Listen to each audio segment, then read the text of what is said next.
Welcome, Internet, to the PixelPlay podcast, your weekly podcast where we get together to discuss the news, rumors, and discussions going on in the video game world. I am one of your co-hosts, Kaylan, aka Ktastrophy, joined as always by my co-host, Adam, CSRadical. This week's episode, it's been a little bit quiet. The dust is settling from that Embracer acquisition, so it's a little bit quieter. So we're going to hit pause and just kind of talk about just some smaller things, just some random thoughts we have. This week we're going to be talking about the Gotham Knights trailer that just dropped as of today, time of recording. We're going to be talking about the Video Game Hall of Fame. I don't know if you knew that was a thing, but they just had their inductees. And we're going to go over that and just chit-chat about a bunch of random things. But yeah, if you like that and you want to hear more, we are wherever you get your podcast by searching for PixelPlay Podcast. And we release new episodes every week, Wednesday at 12 p.m. Eastern Standard Time. Whatever the hell that works out for yours, wherever you are listening. We are also on YouTube, and you can see our lovely faces on Spotify. Enough about that, though. Let's just jump into it. Adam, how are you doing? What's going on? What's new with you? I'm doing okay. We're still in that stage of figuring out what I want to do next. I'm playing mostly Destiny at this point, but I've also done most of the story stuff, so now it's back into the grind again. So now I'm in that stage of like, okay, I could just endlessly play the same 10 things over and over again and slowly level up and maybe do a raid at some point. Or I could try to find something else, and as it turns out, the brain is gone. I don't want to do either. Let's just do absolutely nothing for the last little while. So most of the weekend was me just sitting around and being like, maybe I'll just sit here and watch YouTube videos for a good chunk of the day. And yeah, sometimes you get that week where you're just like, I feel like being the most unproductive individual possible. Yeah, it's so funny. I'm having that same conundrum as well. I've been, as everyone knows who's been listening, I've been playing Horizon pretty much since February nonstop. And so I'm coming out of that, that feeling you get after you complete a giant open world and you're like, what do I get into next? And you don't want to jump into another massive open world, but you don't know what to play. I'm having that conundrum right now. So this week has just been trying to figure out what I want to play. And I've tried a couple things. I've gone back and I've just been playing Command and Conquer. Actually, that's what I've been doing that PC Master Race stuff, and it's been going good until my computer. I forgot to plug it in because I'm playing on a laptop. I forgot to plug it in, and my computer crashed, and I lost about 45 minutes of progress on a mission I was doing. So that was fun. But yeah, I've been considering I haven't played Final Fantasy IX in a long time, and I have it on PC because it was gifted to me by our third wheel, Jen and Chris over there. And there are mods that make it look a lot better. So Where's my free gifts, Chris? Chris, come on. Well, that's just because no.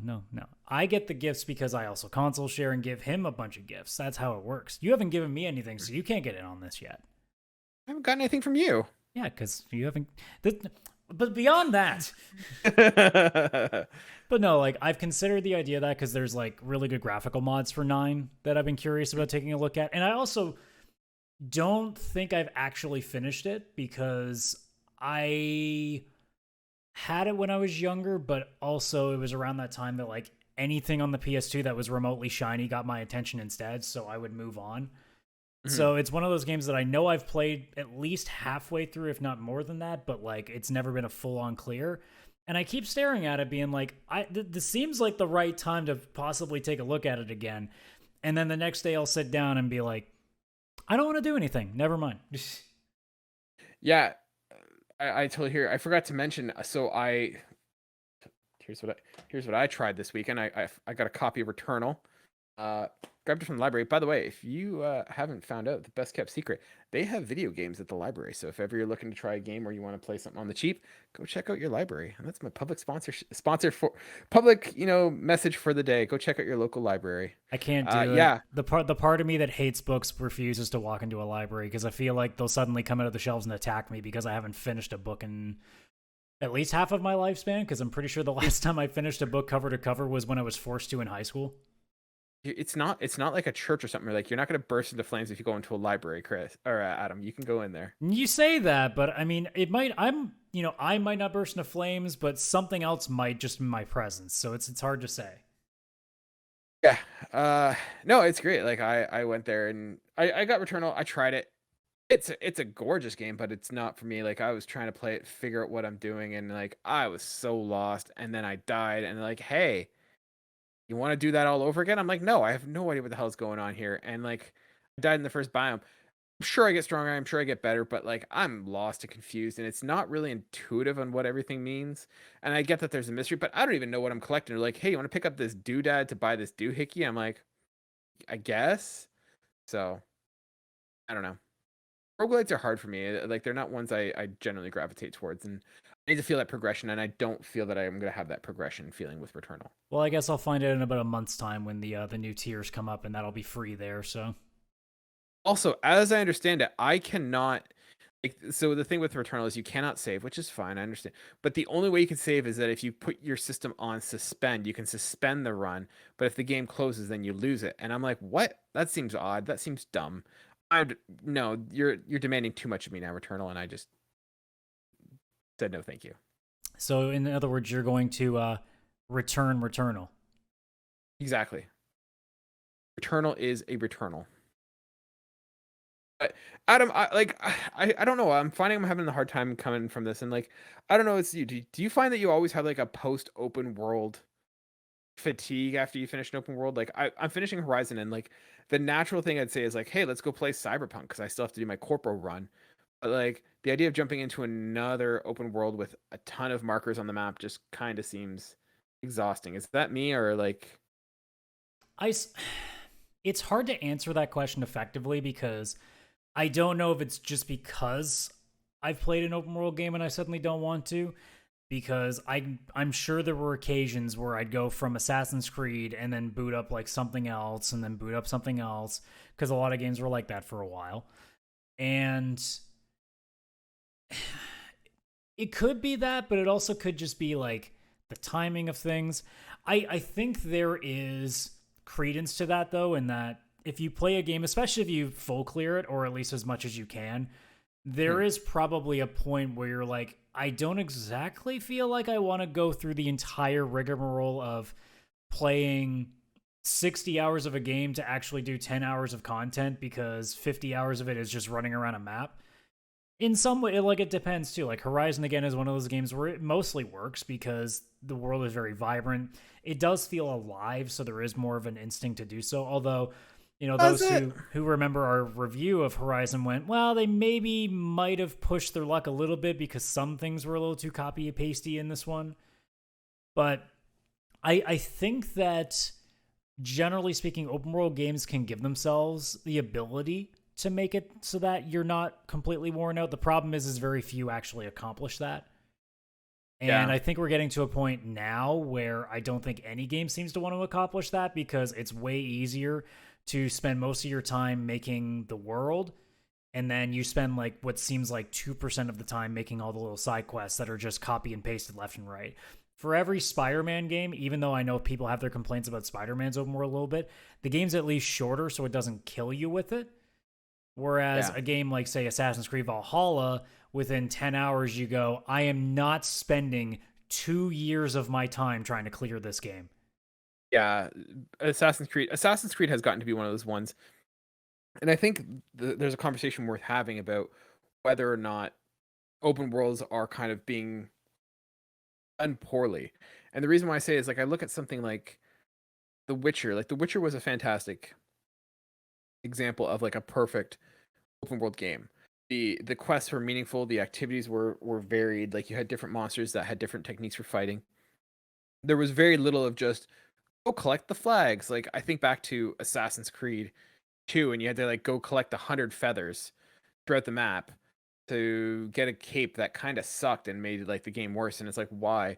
And I feel like, and let me know if this is just me, but I feel like a lot of open world games now, for lack of a better way of describing, are artificially bloated in that there's just a lot of collectibles that are meaningless. And this is something I think we talked about in the Horizon Forbidden West review, in that a lot of those quests and a lot of those collectibles became meaningless and it just became busy work. There wasn't anything fun, there wasn't anything challenging, there wasn't anything meaningful in terms of doing all the exploration. Like it was all for nothing. And I find that there's less and less where it's like, hey, you get to find cool items, you get to find, things that change how you play the game, or it's just fun to explore. Horizon had interesting aspects in terms of seeing new locations, but the collectibles and the icons weren't generally that interesting. No, I think you're 100% correct. Like every open world game is really bloated.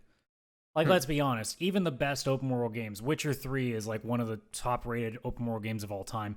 It's still a Hmm. bloated game no matter how you slice it. It's just a matter of how bloated. But there's a difference between bloated and full, because I would argue that for the most part, and I mean, I didn't clear out the entire Witcher map. I never even platinumed that game because that's ridiculous.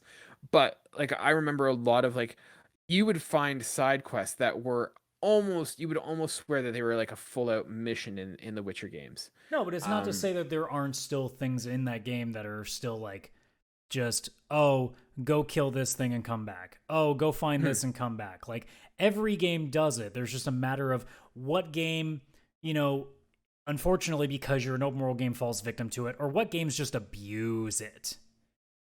You hmm, know, there is a difference between a Witcher 3 and an Assassin's Creed Valhalla.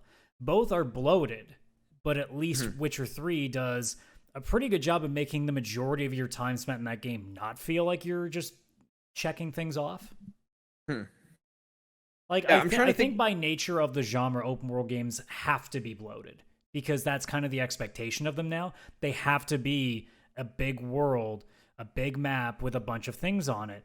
Because if people see a small little map that has 10 missions on it, they think, oh, this isn't worth the $60 that I paid for it. But if you see a massive map with 100 things on it, you're going, oh, well, at least there's content. So I think by I'm gonna nature, open world games kind of fall into that territory of that. It's just a matter of which ones successfully use that space. I'm gonna coin the term ubification of open worlds, and like this is something you see with Ubisoft, and I think they were the probably, if not the first, one of the first, or at least the ones that kind of made it a cornerstone of having a ton of icons. Like if you think of something like Assassin's Creed, what the heck was the French one called? I mean, Unity. Or- Unity, thank you. Like that game was just bloated. Like you couldn't even see the map with all the icons in it, and it's just it becomes too much. Well, it's even But the it same thing also, with like any game out there. Like Far Cry isn't that much different. Even the crew. You look at games like nowadays, like the new Forza Horizon. Every time I boot that game up just to do a couple of things, I look at that map and going, I'm never gonna get all of this done. So like I think in general, just a lot of these games, just we as gamers have kind of made that mistake too because we've made it seem like we value things in terms of how many hours we put into something, which hmm, depending on the game can be true, but we're also telling companies to go, hey, put a bunch of just time in this thing because that's what we're going to make worth it. Whereas, if a really good game came out and it was 6 hours, there's going to be a chunk of the gaming population that are going to be like, that's too short. And it's like, yeah, but it's probably the most like polished 6 hours ever. No, it's too short. I think it's like a self-inflicted wound, and then companies do what they do best, which is they take that wound and just completely rip it open and just pour a crap ton of salt in it because that's what they do. As soon as they find something they can abuse, they do.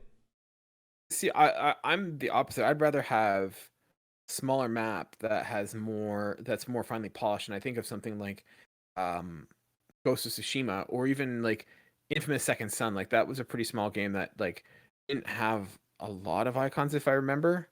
Pull it up and just to I wouldn't see, call but Ghost like of Tsushima small.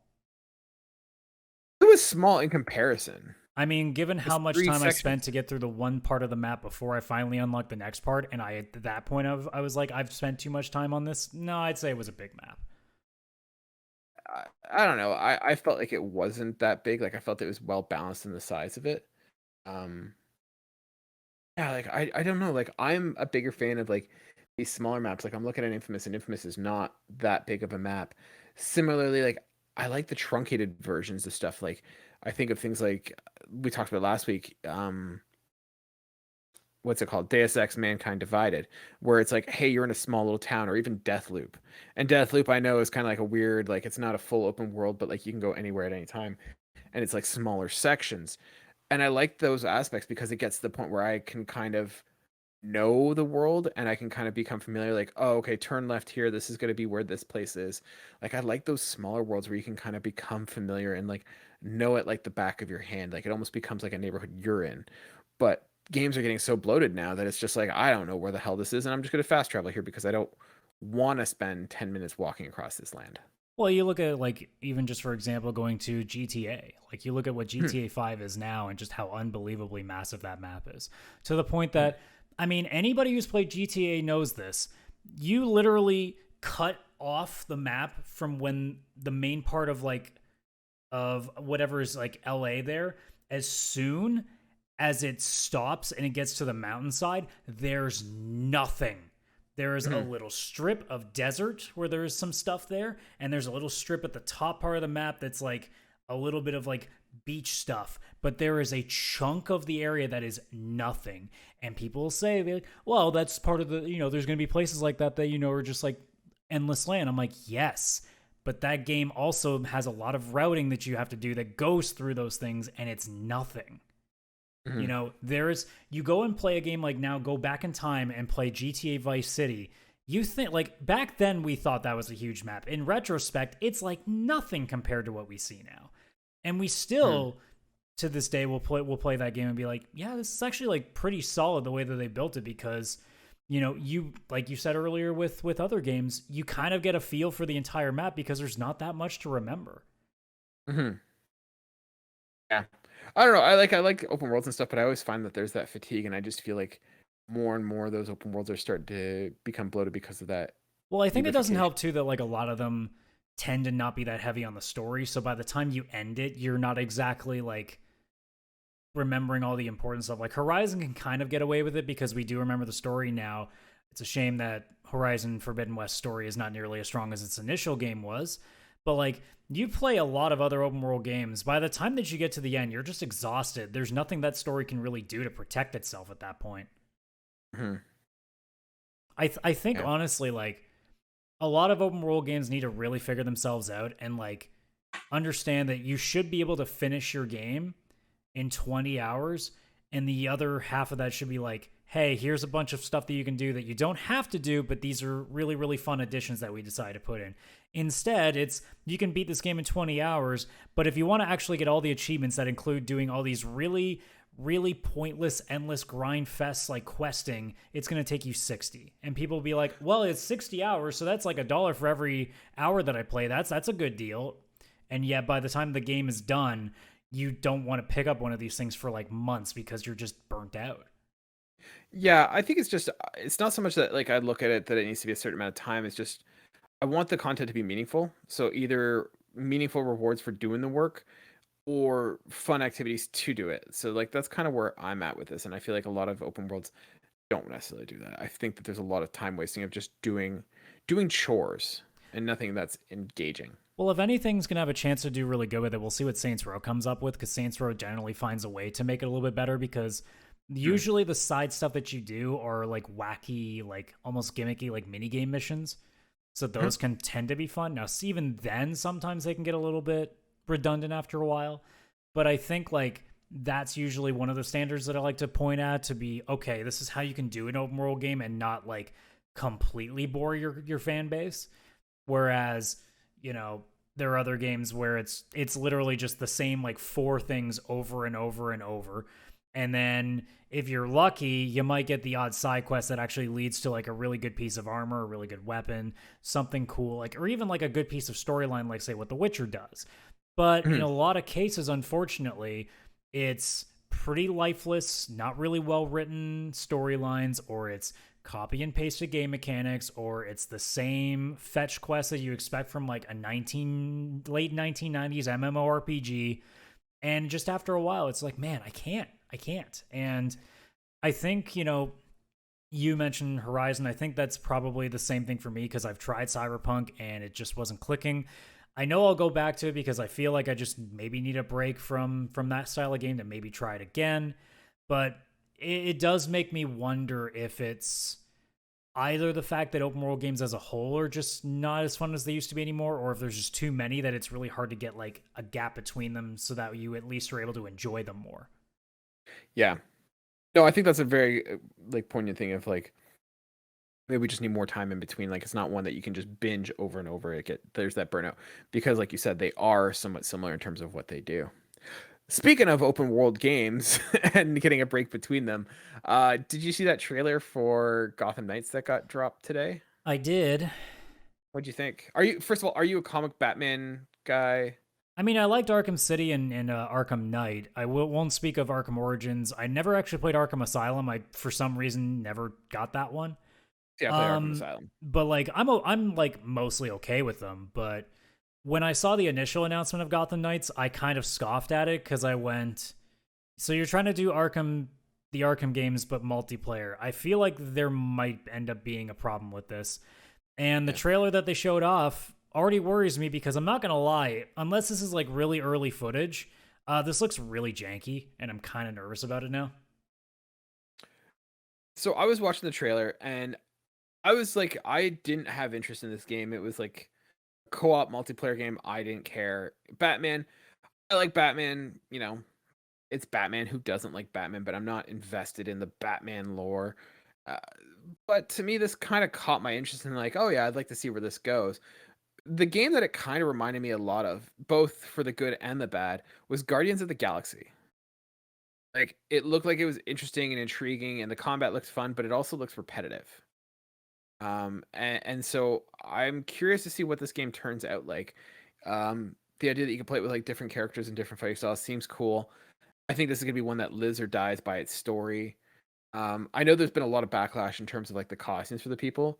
The one thing I thought was really hilarious was I think it's Red Hood like just having non-lethal weapons, non-lethal bullets in his gun. It's like what a dumb decision that was. Yeah, it's again the immersion breaking here. It's like, okay, I mean, you can already have to like disbelief a little bit or have a suspension of disbelief a little bit because you're beating the shit out of somebody in the face repeatedly with a stick and you're not like rendering them like completely like in a vegetative state. Okay, I mean, I guess I'll accept that. But then you get Red Hood with what looks like, as we have the gameplay trailer, it looks like Uzis just firing away, and I'm sure, yeah, he's just firing rubber bullets. And even if that was canon, which I'd be like, I doubt that, but even then, it's like it still looks weird. It still doesn't match what you're looking at. Not to mention that in an Arkham game, having like bullets in the same way that like Assassin's Creed had bullets. But the reason that Assassin's Creed was kind of a thing that made it work is because it was very late in the game and it killed people. So you at least got that. But also like the difficulty that they have with this, and I mean it's a video game, so you could work past it. But the Assassin's Creed thing too was also that it was old muskets, so like it took time to reload. You couldn't. Oh no, I'm talking like the Da Vinci gun from like the Ezio games. No, but even still, that was like one shot, and then you didn't have a lot of those. Those were like a get out of jail kind of free card. So like in this case, like you're getting it now where it's going to be repeatedly, and every time you shoot somebody, you're going to be like, "How are you alive?" Well, because they're non-lethal bullets. Yeah, and to which I go, no, they're not. Stop. Stop. Now, one thing that came out of this was they had apparently said that they were going to be dropping the last gen versions of this, and it's going to be exclusively for next gen / current gen. Do you think are we at that point now where we can cut off the last gen, or do you think that it's worth keeping around? I think I saw that Sony is somewhere around like 19 million PS5 sold. And if that's the case, I think we're probably at a point that we have to. Although my opinion is you initially announced this game to be on all available consoles, you should have followed through with that. So I'm of the mindset in this specific case of no, you should have been releasing this because you did announce it for PS4 and Xbox One, as far as I remember. So but I have a personal problem with that. Because you told your customer base that. You're now lying to your customer. Whereas, when we were talking about, Horizon Forbidden West and God of War Ragnarok being suddenly brought to PS4s now, people were like, whoa, that might affect, like, no. They never said that wasn't going to be there. They just initially announced for PS5. You can suddenly go, oh, it's going to be here as well. Now that you've announced it, it's like the same thing when like Kickstarter games suddenly be like, oh, we're going to be released on Steam and whatever, and then Epic buys them out, and they're like, oh no, we can't do that. We can't put it on Steam now. And we're like, bitch, you promised. Like you literally advertised it. It's false advertising at that point. See, I have a different take in that the game hasn't been released yet, and no, but they announced it as being for those consoles, did they not? That's advertising. That's false advertising. Yeah, but I mean, it hasn't released yet, so it's different if they. I think it does. I mean, I'm no I'm no business lawyer by any stretch of the imagination, but the fact that money has not exchanged hands, like there hasn't been any sort of sold the goods on a false promise. It's just been a, hey, this is coming, and then they announced that it hasn't. I don't know. I I mean, guess their my one question was excuse is that there have, as far as unless there have been pre-orders, to which I go, okay, then that's really shitty. But if there hasn't been any pre-ordering available for this game yet, then that's the only way that I'm at least willing to be like, all right, fine, well, at least nobody's getting refunded on this shit. But like, even then, I'm still of the state of mind to go, no, you straight up have on marketing material that you said it was going to be on this. Like, you have to commit to that. That's where I kind of stand on it. If you say it's going to be somewhere, the expectation is it's going to be on that thing, because there are a lot of people that said, okay, I'm not going to buy a new console yet because, well, I have some of these games that I can go with. I personally know someone right now that's pissed off about this because they can't afford to get a new console right now. And they knew that, hey, at least I have these two potential DC games because I'm a big DC fan. I can look forward to that. And now one of them has been pulled back. So now you just assume that the other one's going to be too. And now all of a sudden you're in that state of, well, great. Now all these things I'm looking forward to, I can't play because I can't even afford to buy the damn thing. Yeah. I mean, I can see the frustration there. I'm of a different mind in that it hasn't been done, but in terms of canceling the next gen, do you think that we're at a point now where you think that we are at a point where you can cancel it? I think anything. I don't think canceling is the right word. I think if you're making a game that hasn't been announced yet, you can just write it off. Like, don't worry about it.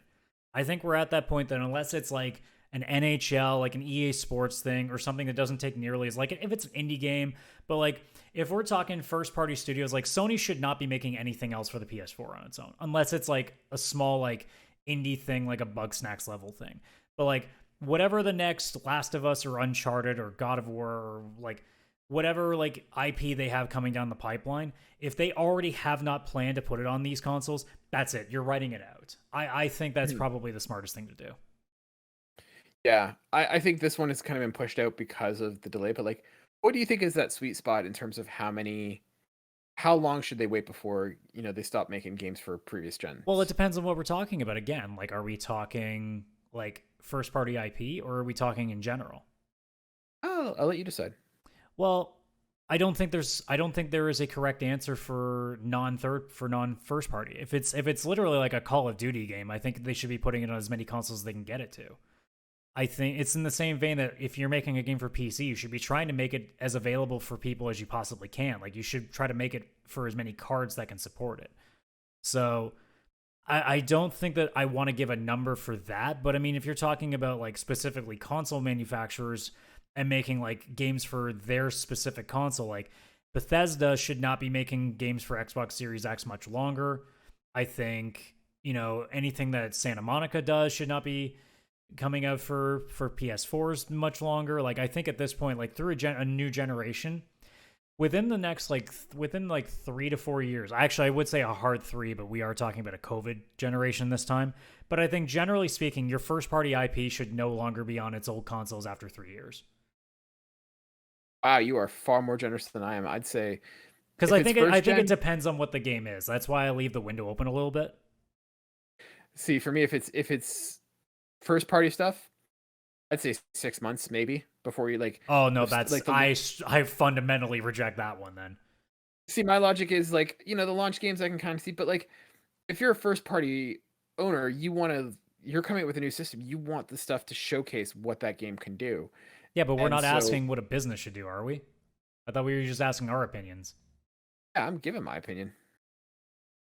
For me, I want to see the first parties come out and do like not have anything hold them back in terms of like, oh, we have to optimize for the previous Gen 2 and stuff. I just want to see, hey, you have the full disposal of this, because right now you have a situation where you cannot have, like, you are limited in terms of like for Horizon, you cannot have game integral aspects that rely on the DualSense because the PS4 does not have DualSense. So you're now limited by the previous hardware. That I'd like to see it that you're not chained to that and just able to go free. As for like third party, yeah, I could see that being a year to 18 months just because you want to have that base that's going to slowly move in. But I think for the first parties, you want to be pushing your new consoles, and to do that, you want to be saying, yeah, these amazing new titles that we have are available only on new gen systems. And granted, I know that this has been a COVID launch and stuff, and that the supply has been a little bit harder than usual. But I don't know, like video games are iterative. Like it's not like a book or something like that where the medium hasn't changed in years. Like it's one that constantly benefits from getting newer and newer, right? So Yeah, I but don't as know. far as I'm concerned, like 6 months is way too short. It's way too short because you're basically saying, hey, like you're basically telling your studio base, like, hey, anything that you're working on, make sure it's done by this window, or otherwise it's going to go to only this console.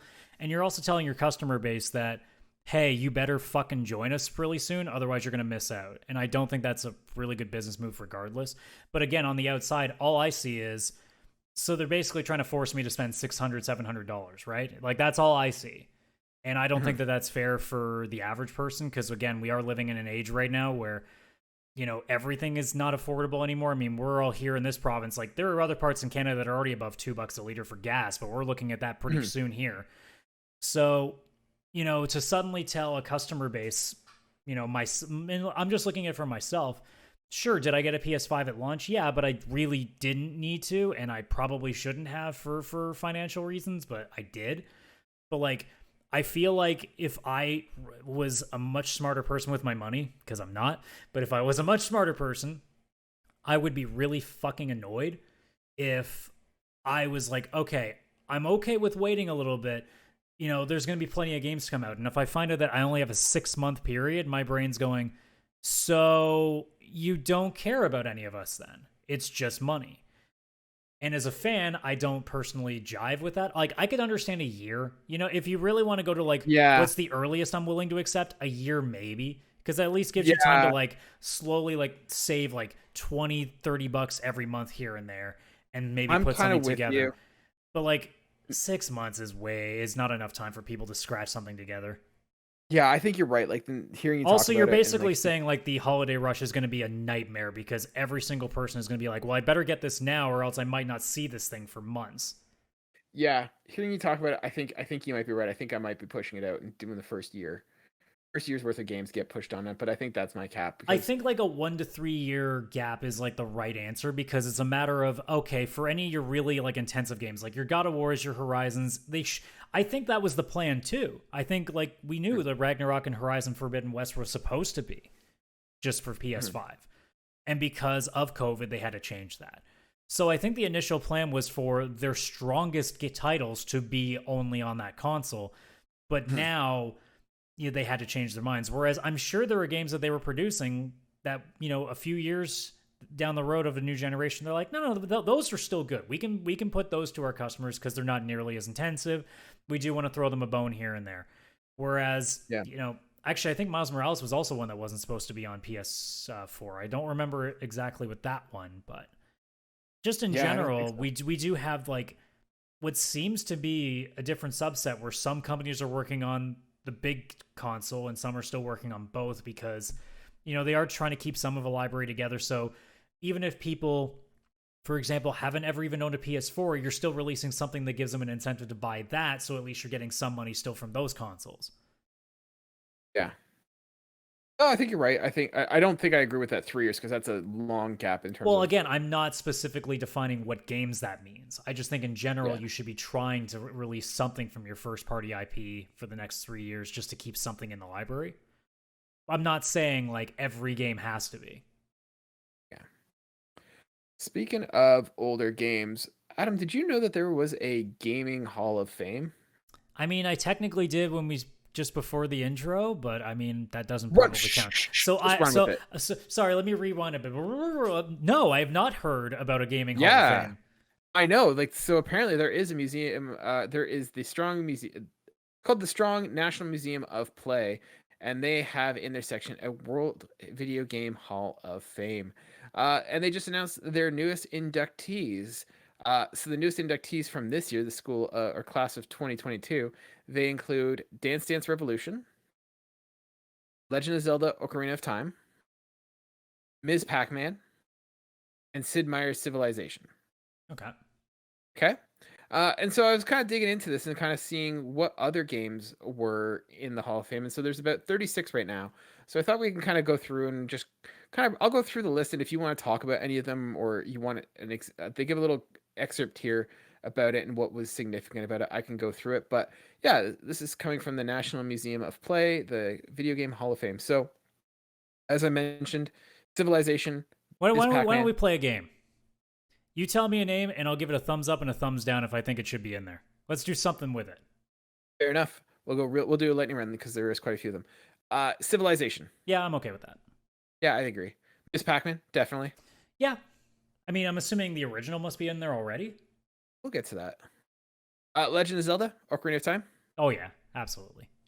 Yep. Dance Dance Revolution. Agree. Yeah. Yeah. Doom. No, I think that game is so overrated and a pilot. No, of course, no, it should be in there. Okay, yeah. Pong. Who has ever heard of Pong? You know. I feel like I'm trying too hard to be funny here. Okay, yes, it should be in there. Pong. Yeah. Grand Theft Auto 3 definitely should be there. Yeah. Oregon Trail or Oregon Trail. Yep. Yeah. The original Legend of Zelda. That one. I'll put that as like I accept it, but like I think it's not the best thing to like. It's more of just like it's the first of something, so it's really legendary in that name. Yeah, like I feel like Ocarina of Time is. Well, good even Link to like the Past, I would put past it. Right? That's what I was gonna say. I'd say Link of the Past probably should be there above the original Legend. But yeah, it's probably just a case of like, well, I mean, I think I might be wrong, but I think Legend of Zelda was like the first console game to have a save file. Yeah, sounds right. So like, there are things about that game that are like breakthrough, but like in retrospect, unless like we get a proper remake of it somehow, kind of like what Link's Awakening did, like I don't know if that game has aged the same way that like others have. It certainly hasn't aged the same way that like Mario Brothers has. The question is are we here to acknowledge innovation or perfection? I mean, I think you can do both, right? Because I feel like Legend of Zelda, it's the more original, status though. But the Legend of Zelda, I think, was more innovative. But I think A Link to the Past was, the pinnacle of that innovation. Well, I guess if I'm thinking about it, I'm going for a bit of both, but I'm also looking at it like I would look at a sports Hall of Fame. For example, like we're Canadians, so hockey fans. If I'm voting for somebody to be in the Hockey Hall of Fame, my brain goes, okay, I need one of two things to be checked off. They either need to be something like accomplishments that are like historical, or they need to just have raw power, raw numbers behind them. So I think Legend of Zelda probably would fall into the innovation category, whereas like Link to the Past is like just a sheer like quality of legendary status kind of material. Yep. Next one is The Sims. Yeah, although again, it's not the best representation of the series, but I would say so. Yeah. Yeah, I'd say it's a soft yes. I could that'd be one of the first ones I'd probably cut, but I could totally see the merits of it being there. Sonic the Hedgehog. Of course. Thank God they're using those ones and not the newer ones. Yeah. I don't know. So like, so I'll give the definition here. So let's see.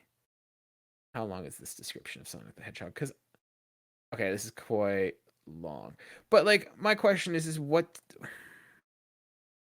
Because Sonic was just very similar to the Mario and the side scrolling. Like, what did he do different other than the speed? I don't think it's specifically like an innovation. I think it's again like status. It's the game that actually like took Mario to task for a while. So I think it's representation of like what the first real like heavy like console war was when it was Sega Nintendo. Yeah, I think it's more indicative of that, kind of like the same way that you look at say like Canada Russia in hockey, or how you look at say like anything in like World Cup. What's that? You're watching the game right now, aren't you? No, actually, because there's a lot of hockey analogies going on. No, it's just I'm Canadian. It's literally by law. Did you not read the Constitution? Must talk about hockey every chance you get. Fair enough. Space Invaders. Yeah. Yeah. Not the most fun game to play in retrospect, but yeah. Space Invaders isn't bad. I like Space Invaders. Tetris. Of course. Yeah. Super Mario Bros. Well, it's a good thing you said Super, because if it was Mario Bros, it'd be like, oh god, no, that game is horrible. But Super Mario Bros. Oh, this is like the original. This is like the original Mario Brothers game. Yeah. Yeah. Because Mario Bros is that weird like multiplayer battle thing, which is not that much fun. And then there's Pac-Man, like you mentioned. World of Warcraft. I think definitely.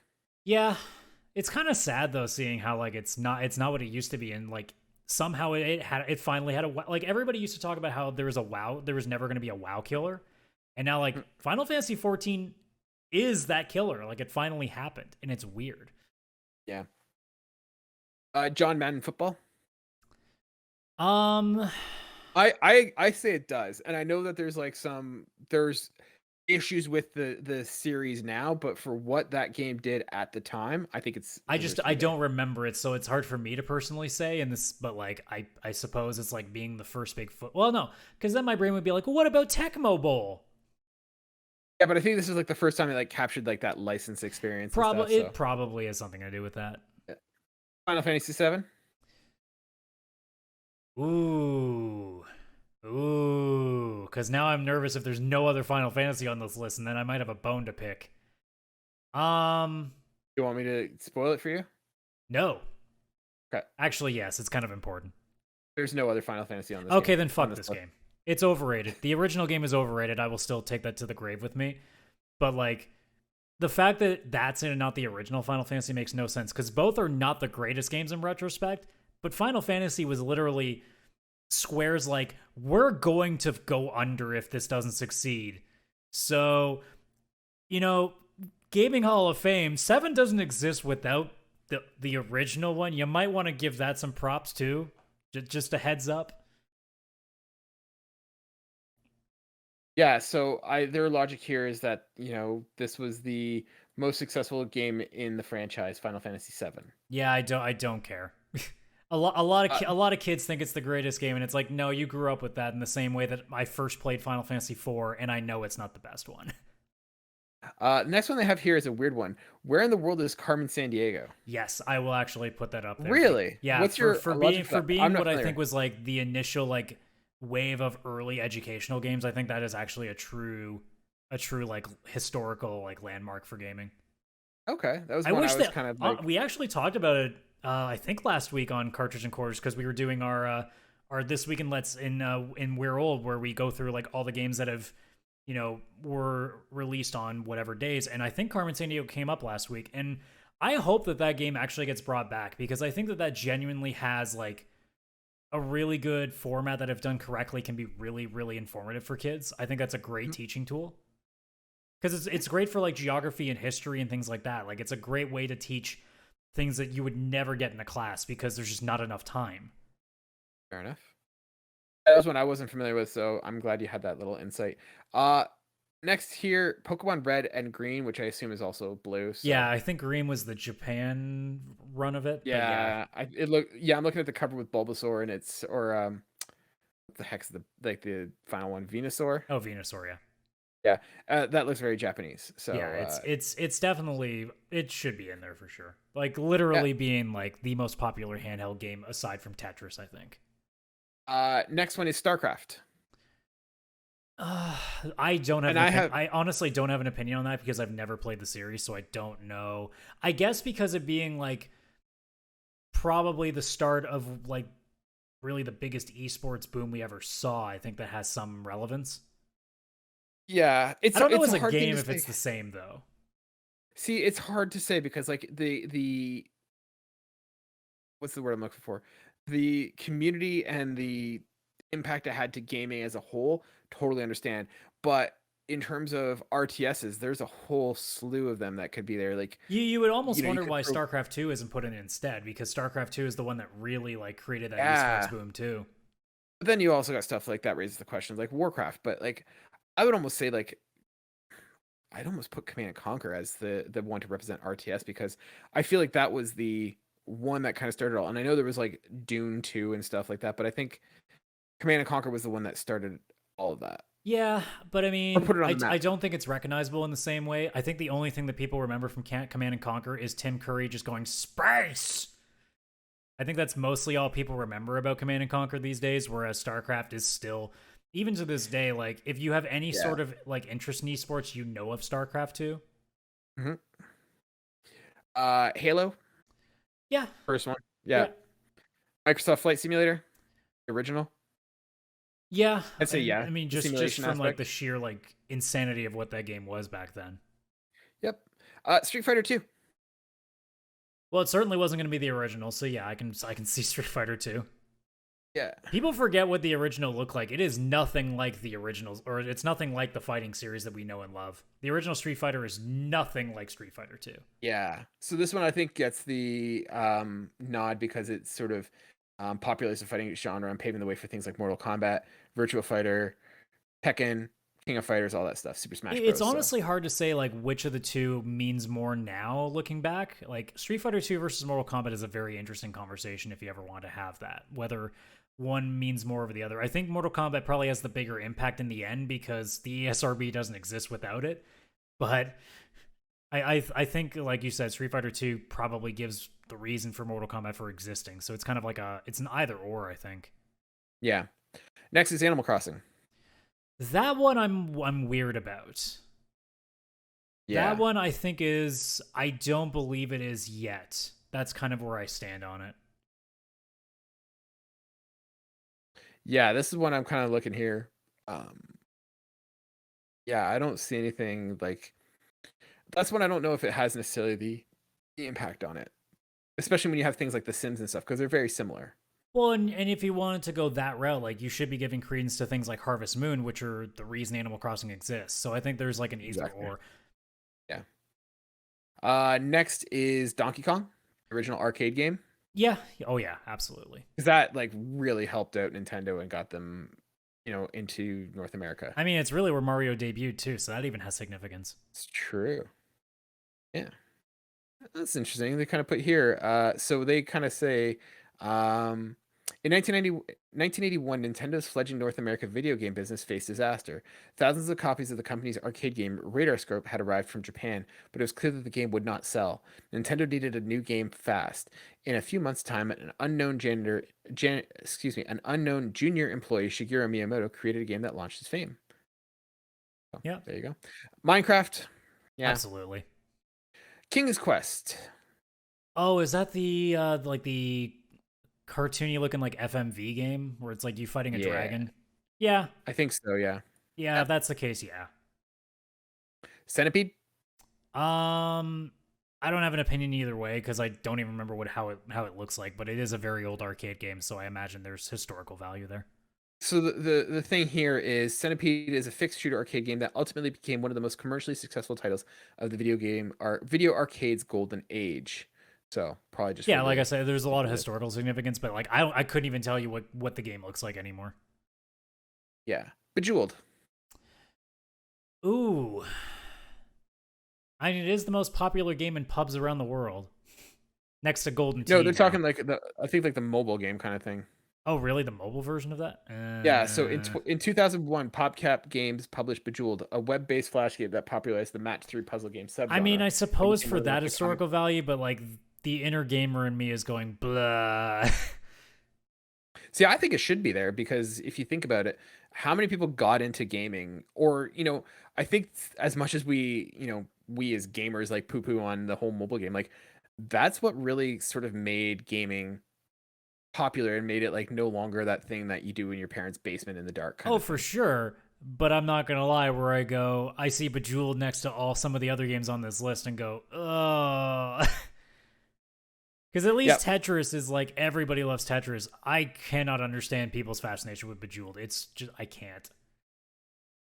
Yeah. Or like the Candy Crush, because that's all I think of now is like the Candy Crushes of the world. So it's Bejeweled's fault that we have those stupid ads where only 0.5% of the world can figure out this puzzle. Cut the rope. Oh God, yeah. Next year, Super Mario Kart.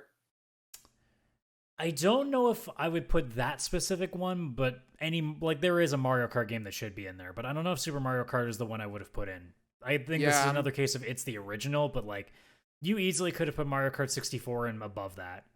But you know what? That doesn't have to be the original because, like we said, Street Fighter 2 is on there, not Street Fighter 1. Well, yeah, so but Street Fighter 1 isn't the game that got itself into the same like scenario that 2 did. Like 1 honestly shouldn't even be called Street Fighter in retrospect. Well, here I'll give you the context. They put Final Fantasy 7 instead of like the I know, first one. But like my argument was not because Final Fantasy 7 is historically a thing. It's like Final Fantasy, the original, is the entire reason that series exists, because it was supposed to be a one and done. Like, we were supposed to be like closing our doors. Also, I still have a love-hate relationship with 7, so that's that. I'm gonna say N64 would probably be the one I would put on there before Super Mario Kart. Yeah, I mean, I think I would put almost every Mario Kart game above the original, because like I don't think the original is remotely as good as people remember it is. It's fine, but I don't think it's like amazing. It's fine for what it was at the time. Yeah. Mortal Kombat. Oh, absolutely.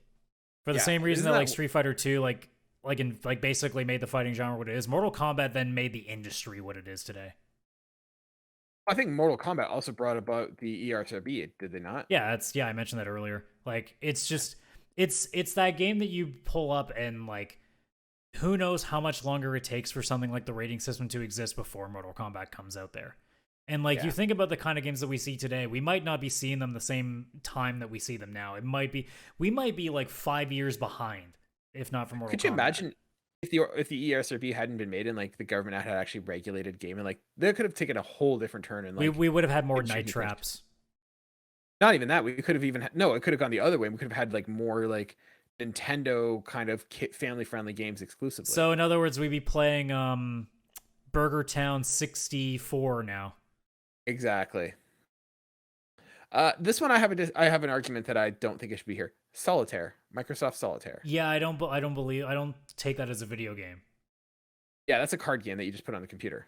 Yeah, yeah, Minesweeper better be fucking in here than if Solitaire is. Also, that 3D space pinball that was installed on like every Windows 98 oh my god, computer. that was dope. Do you remember Chips Challenge 2 or Chips Quest? No, I don't. Look it up here. I'm going to search it right now. Chip Challenge, I believe it was called. Chips Challenge? Yeah, Chips Challenge. Yeah, Windows 95, so it must be that. Oh, I've never seen that before. You've never seen this game? No. I thought this came standard with everything. I mean, it might have, but I never saw it. Like, all I remember was Solitaire and Minesweeper. Or depending on what version you got, like Free Cell. This was a game to play. So like you had different shoes, and so like I'm looking at a picture here, and there's like a flipper, and the flipper will get you into the water. It's actually, now that I think about it, it's actually very much like that, like pull the pin to drop the lava to get the water, those kind of crappy games we see. Very much like that. So get the flipper to cross the water to get the skates, grab the skates to move on the ice, to grab the fire boots. Oh man, what a game that was. That's really interesting. Yeah, I've never seen that before in my life. Yeah, Solitaire does not belong on this list. Yeah, no, I can agree with you on that one. There's a game here called Colossal Adventure. Colossal Adventure. I think I might know what this is. Let me look that up. Yeah, so this one looks like it's like a text-based one. That makes sense. Yeah, so that makes sense. Tomb Raider, the original. I think it's a lot closer to being yes or no, but I think yes in the end it should be. So they say, designed in 1996, Tomb Raider was far from the first action-adventure video game, but its added emphasis on puzzle solving and difficult jumping maneuvers provided a unique experience that led to an explosive popularity. I think there were a lot of PC games that did similar things. Like, I mean, you can go far back enough to the original Prince of Persia's, and then you had like all your adventure games, like where you have like Alone in the Dark and stuff like that. I think historically recognizing Tomb Raider is not the same. I think Tomb Raider is just like, it's a legendary thing in its own right because of what it meant to that era. I don't know if I put the same amount of significance behind it though, by the sounds of that paragraph. Well, it's kind of hard because like you have Lara Croft, who is a huge icon in gaming, and like I would say probably one of the first female protagonists that we've had, or at least like the main ones. Well, I mean, aside from like Samus, yeah, and then I don't know. We'll talk about this in a second. And the last one is Space War. So Metroid isn't even in there yet. Okay, that's interesting. Space War, I'm fine with Space War. So we've kind of gone over what's in there, and like I'd say overall this is a pretty decent list. I have my own gripes and stuff. What are some of the ones that are missing that you would add to this? Well, immediately Metroid and Castlevania should be in there. I think that's immediate. Mm-hmm. But I think both of them? The fact that like there are 2 Zelda games and not a single Metroid or Castlevania yet is interesting. Would you go Castlevania or Metroid? Between the two, I think you can't put one over the other because literally Metroidvania is a thing that exists as a genre now. So I think both of them have their own significance. Mm-hmm. But if I had to put one over the other first, it'd be Metroid. Yeah. But I think both belong. Yeah, so for me, the ones that I'm looking at kind of stand out immediately. I think the fact that there's no Mario 64, I think that's a huge mistake. Mm-hmm. Just the taking the Mario from a 2D landscape to a 3D landscape is huge. Yeah, the other ones that I'm kind of looking at that kind of stand out as missing, I'd say, and this GoldenEye's the big one to me because that revolutionized yes, first-person shooters for yes. multiplayer purposing. I was thinking about where to go with that because there's a very limited, like Doom is the only one that's on there, and there's been a Also, lot like of if Doom's in there, Wolfenstein 3D should be in there at some point too, right? yeah, Because I think didn't Wolfenstein 3D come before it? it did, yes, but I think Doom was like that was like Yeah, the but one like that kind of Wolfenstein is the popularized one that. that like everybody knows created that. So I think Yeah, it goes like in this. Like I'm trying to take like things that we talked about that are in there, and then thinking, okay, well if that's in, this should. Like I said, if Solitaire is gonna be freaking in there, where's Minesweeper? Come on. yeah. I think the other one that's missing is Guitar Hero / Rock Band. Uh Somewhere down the line, I could probably say yes. I think Rock Band I would put over Guitar Hero because that was when it was at its peak. Yes, I agreed. If I had to choose, I would definitely choose Rock Band over Guitar Hero. Also, Rock just Band would be because funnier because it would piss off Activision because Rock Band was not in Activision's care. And I don't want to give Activision anything. I think Call of Duty, speaking of Activision, you have to put Call I of was Duty gonna in say there. that's one that should be in there as well. Metal Gear Solid at some point. Yeah, that's one that probably should be in there. Just because it was one of the more mature first, like one of the first mature storyline kind of driven games. Well, also just how unique the original was. Mm-hmm. I'm trying to think what other games would. I'm just trying to go. Like, I think Chrono Trigger at some point should be, as the JRPG guy. I think Chrono Trigger should be. What about something like either like Elder Scrolls or Fallout? Like, do you think one of those deserves to be in there? That's a good question. I'm not even sure which one I'd go with, to be honest. I mean, I think, I think there's a bias scenario towards for Fallout. one of those games. It's just a matter of which one. Yeah, because like Elder Scrolls did it first, but I feel like Fallout was the one that You know really what? got everyone's I'll even attention. go away from them. Myst. Mm. Yeah, but very few people played Myst compared to those other Yeah, ones. but how many people that are listening to the show right now have played Centipede? That's true. Like, I'm still looking at like Myst is probably the reason that all of these games exist. Mm-hmm. Yeah, the ones that are standing here that like we're missing.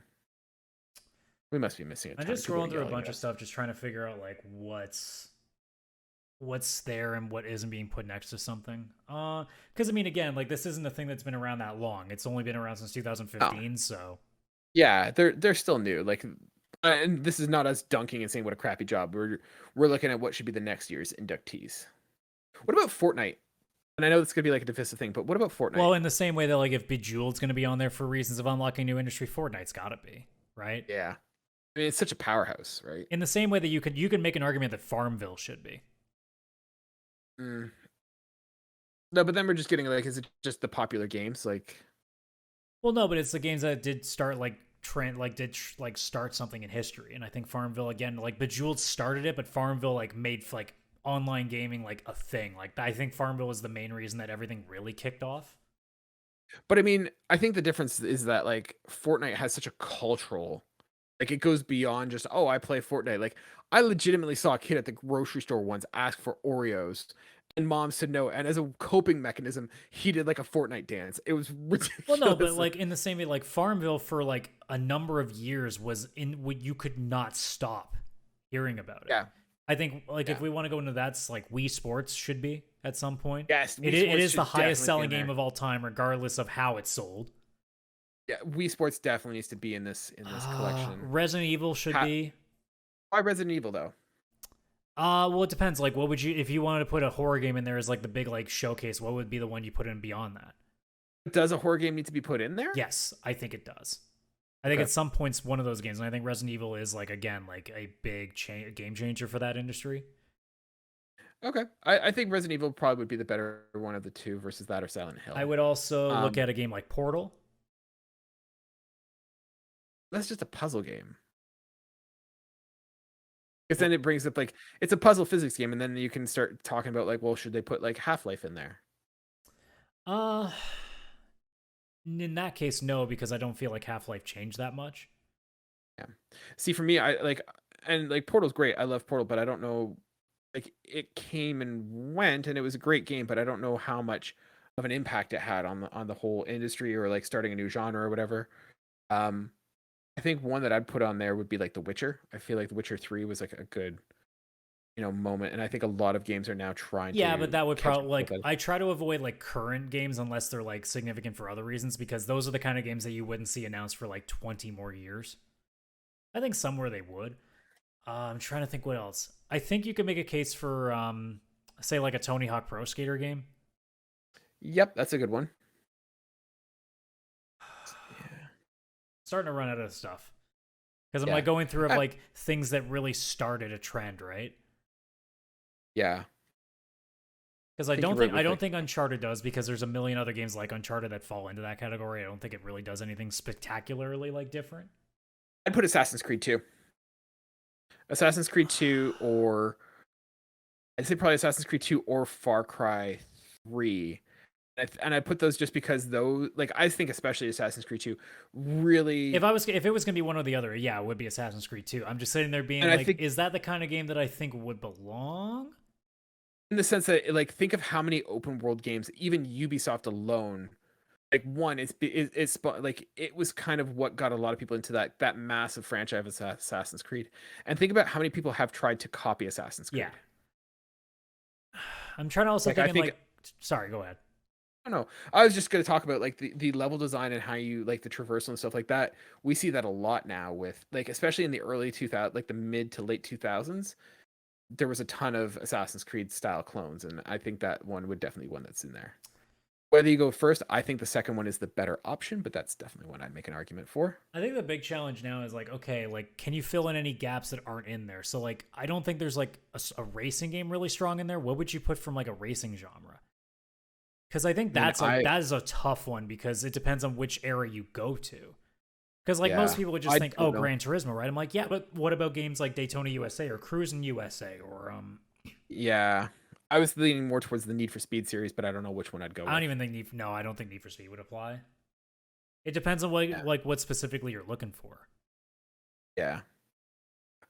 One I'd throw up there is, and we can discuss like the particularities, but like the Demon Souls or like the Oh yeah, FromSoft you could definitely throw a game. From Software game in there somewhere. I think probably Dark Souls would be the best bet. I think maybe over time it might shift to Elden Ring because of just how Elden Ring has seemingly like been at its best. But I think Dark Souls really has a place because it's really where Yeah, that movement started. yeah, and I'd probably put Dark Souls over Demon Souls just because Demon Souls kind of came and went. It was really, I'd say Dark Souls 2 is probably where that you start seeing that incline in the crescendo. Here's the thing that I'm struggling with because I thought about Call of Duty a little bit more because I'm like looking at like the Metacritic all time to like see if I can find anything that I think there's like a hole somewhere. Would it be Call of Duty or would you put Modern Warfare as the one that's representative? Because I feel like Modern Warfare has a much more significant, but Call of Duty is the original and started it. See, I think I'm that's a hard torn. call because I don't think Call of Duty was nearly the name that it was until Modern Warfare came out. It depends on what you want to do. It really Because, depends on like, what you're if judging it on, right? Like, are you putting in the Call other of one Duty I would because of say the is significance of it being like the original and a game that started like what ended up being like a whole new trend of first-person shooters when you had that and Medal of Honor and all the Bond game, like all the stuff that's happened since Call of Duty is the reason for. So do you go with what started it, or do you do what say they seem to have done with Final Fantasy and throw 7 in there because it's the one everybody talks about, and you do that with Call of Duty 4? I think that's I the think challenge. It depends on what you're going in with. see, I think that they kind of have the aspect of the first person shooter. I think if we put GoldenEye in there and Halo, like we sort of have GoldenEye like, hey, this is what kind of started that moving the first person shooter into console multiplayer, that kind of stuff. You have Halo who's like, hey, this is how they revolutionized it and kind of modernized it. And then I don't necessarily know if Call of Duty 1 or 2 really pushed the needle enough to like, hey, this changed the genre. I think you're right. I think it's Modern Warfare that brings in that online multiplayer, Red Bull Bro. It really is like the culture shift, right? Yeah, from the cultural shifts, I'd put Modern Warfare. So As I keep looking, I don't like. I think you have to put Smash Brothers in there. I think you probably put Melee above the original because Melee is. I wouldn't put Smash Bros in there though. I don't know. I think it's such a cultural icon that I think you have to at some point. Like, I'm not saying like this What? is like immediately, right? But really, the only impact it had, like other than starting like a series, like the only impact it had is it made PlayStation make a half-assed, clone of it. Well, with no, but I PlayStation don't All-Stars. look. I'm not saying cultural significance is necessarily meaning that it spawned a bunch of games. Like historically, Smash Brothers is one of the most well-known games that are out there today because of what it is. I think that could be like tier 2 or 3. Once we start getting to the bottom, once we start putting like. I think it's like there are some games where like they're really, really strong, but I don't know if they necessarily constitute anything. Like I don't know if God of War is enough to stand on. No. And now I'm scrolling to like the 150s, so I'm gonna start like getting to a point where it's like, no, like Hades doesn't need to go in there. I would make an argument, and I'm not saying I'm going to defend this one, but I would make the argument for Uncharted or Uncharted 2. Well, my question would be, okay, well, what does Uncharted do that isn't already done by putting Tomb Raider in there? Well, once again, this is coming from the impact it had in the industry, but like pretty much all of Sony's first party games have all sort of been derived from that Uncharted success, right? They had success with that one, and now it's that third person open world adventure, or like linear third person adventure. Like that's pretty much Sony's bread and butter. Like they've built a whole like console like ecosystem around that.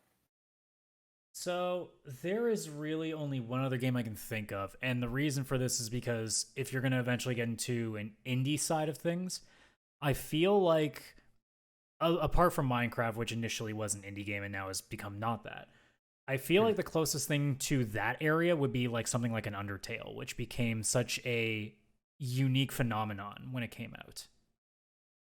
Undertale would not be the one that I would go for. I could definitely see the merits for it. I think my choice would either be between Stardew Valley, which is, Stardew Valley. But then we'd have the argument, well, mine. Animal Crossing already exists, so does and Harvest Moon doesn't, so I think that's a tough one. Yeah, but my argument with the Stardew Valley is that that is the epitome of, along with like Minecraft, of that one person, making a game and just hitting it big and becoming a like multi-millionaire. I mean, that's literally Undertale, though, sort of. No, I know. And then that's why I might be a little bit more towards like Fez or even like Super Meat Boy. I would definitely put Super Meat Boy above Fez because I don't want to give Phil Fish anything else to stroke his ego with. Fair enough. What about? I'm trying to think of like anything indie wise that really has, and I think like Undertale is probably the closest thing I can personally think of like a cultural phenomenon in the industry. Yeah. The other one I was thinking of that just came up was Among Us.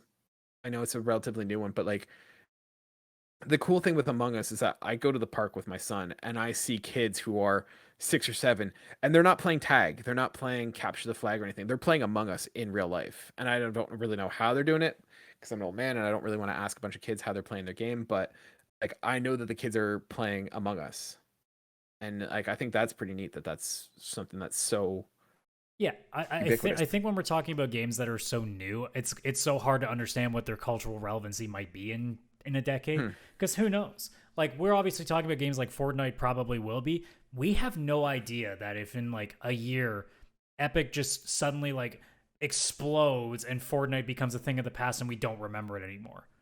There's so many things that can possibly happen because this industry is ever changing, and we're also now in an industry where games don't come out and then that's it. Now we have these games that are going forever. Like Destiny is now essentially like almost a decade old of content.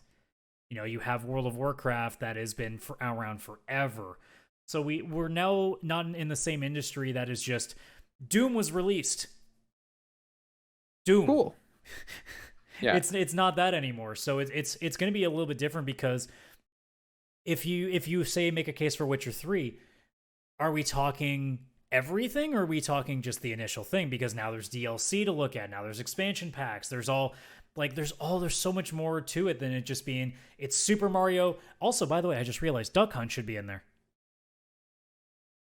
Wasn't that bundled in with Mario? Well, I did the listing say it because I think they just put the game itself, so I don't think Duck Hunt would be because they're not putting the cartridge in, they're putting the game.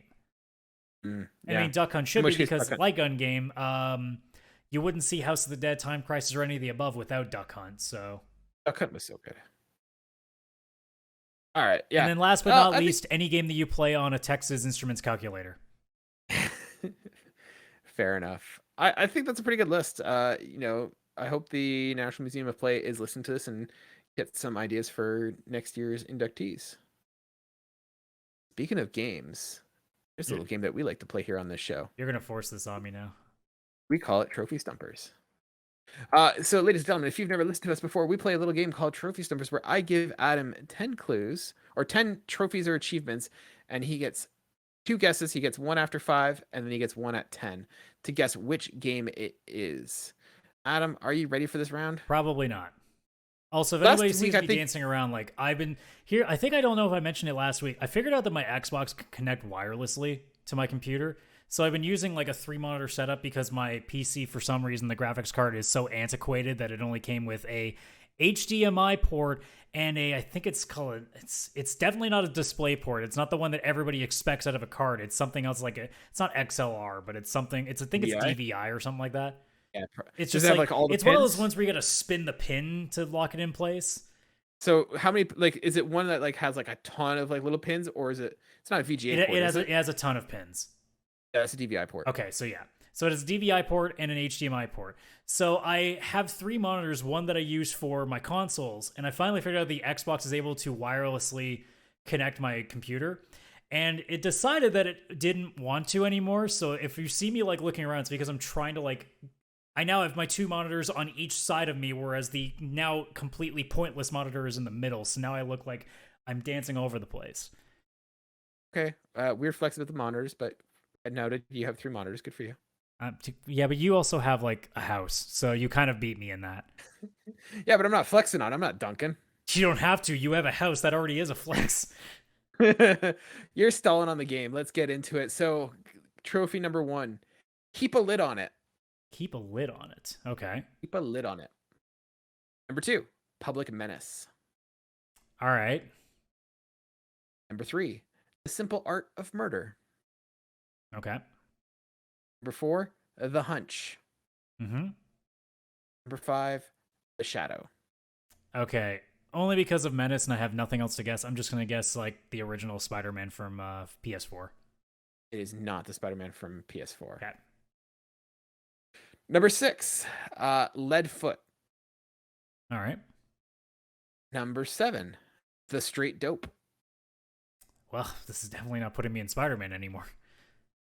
Number 8: the City of Angels. Oh, that should connect to something, and now I'm blanking. Crap. Okay. Number 9: no rest for the wicked. Oh. Oh, okay. Number 10: Johnny on the spot. No, I actually don't know, but because of just no rest for the wicked, I'm just going to... I actually don't have a proper Do you want answer. The list again? No, because I have everything, unless you want to do it for like the sake of our viewers. You know what? Do that. Sure. We'll do that. So the 10 clues are: keep a lid on, public menace, the simple art of murder, the hunch, the shadow, lead foot, straight dope, City of Angels, no rest for the wicked, and Johnny on the spot.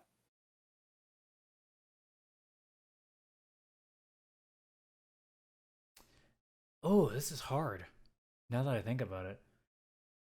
I have 2 ideas. I'm gonna flip the coin that I don't have, and I'm just gonna go with Borderlands, but I'm pretty sure this is wrong. Okay, what was your second guess? I thought Grand Theft Auto 5 only because of Johnny on the spot, but I know it has nothing to do with it. I'm so sorry. Both of those answers are incorrect. I had a feeling. The clues I will point out were the hunch, the City of Angels, and the simple act of murder. So what's a game that takes place like City of Angels? What's the City of Angels? I actually can't remember right now. Okay. If I were to tell you Los Angeles? Oh, that doesn't help me at all then. Okay. The Simple Art of Murder. So Oh, it's LA Noire, isn't it? it is LA Damn it. Noire. Damn it. I thought you might get that one. Because I didn't connect City of Angels because I'm an idiot and don't remember Los Angeles literally translates to. You know what's funny? I feel okay. I'm starting to think I have my microphone on all the time, even though it's unplugged when I'm not podcasting.